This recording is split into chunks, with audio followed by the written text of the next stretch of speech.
আপনি কি সিগনেচারের জালিয়াতির শিকার হয়েছেন অথবা ফিঙ্গারপ্রিন্ট নিয়ে আপনি সন্দিহান অবস্থায় আছেন? আপনার অথবা আপনার পরিবারের বা আপনি একজন উকিল হয়ে থাকলে আপনার ক্লায়েন্ট এই রিলেটেড বিষয় নিয়ে সন্দিহান আছে? তাহলে বাংলাদেশের একমাত্র প্রাইভেট প্রতিষ্ঠান Bangladesh institute of forensic psychology and sciences যারা এই রিলেটেড রিপোর্টগুলো প্রদান করে থাকে।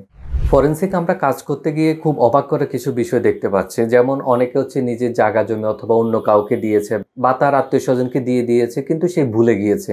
এখন তার বয়সও অনেক হয়ে গেছে অথবা উনি মারা গিয়েছে। তখন উনারাও একটা পেরেশানির মধ্যে থাকে, প্রমাণ করারও কিছু থাকে না। নিজের ঘরের ইন্টারনাল বিষয়গুলো থাকে এবং সবসময় সবাই আদালত অথবা কেসে যাওয়ার জন্য ওই কনফিডেন্সটাও পায় না। তখন হচ্ছে তারা মূলত আমাদের কাছেই আসে, যেখানের মধ্যে ওই লোকটা যদি জীবিত থাকে তখন আমরা তার থেকে ফিঙ্গারপ্রিন্ট অথবা সিগনেচার থাকলে সিগনেচারগুলো নিয়ে নিই।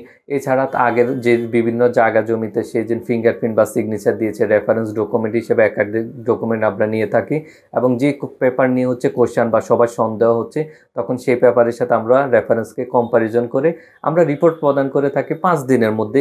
এই ব্যক্তিটা আসলে উনি সাইন করেছে বা ফিঙ্গারপ্রিন্ট দিয়েছে নাকি দেয় নাই, না অন্য আরেকজন ফ্রড করেছে।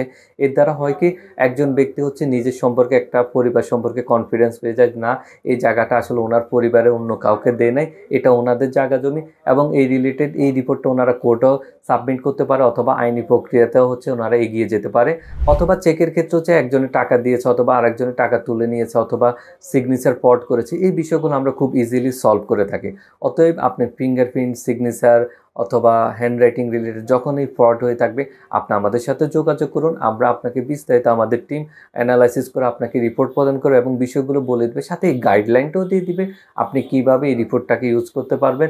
এবং আমাদের রিপোর্টের সবচেয়ে অথেন্টিসিটিটা এত হাই থাকে, আমরা ওখানে একটা কিউআর দিয়ে দিই, কন্ট্রোলার অফ সার্টিফাইং অথরিটি, যেটা আমাদেরকে সার্টিফিকেট অফ অথেন্টিফিকেশান দিয়েছে।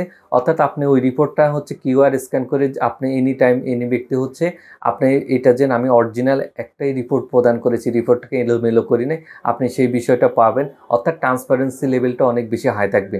তাই ফরেনসিক বিডিতে আসুন, যে কোনো লিগ্যাল সমস্যা নিয়ে আমাদের সহযোগিতা নিন।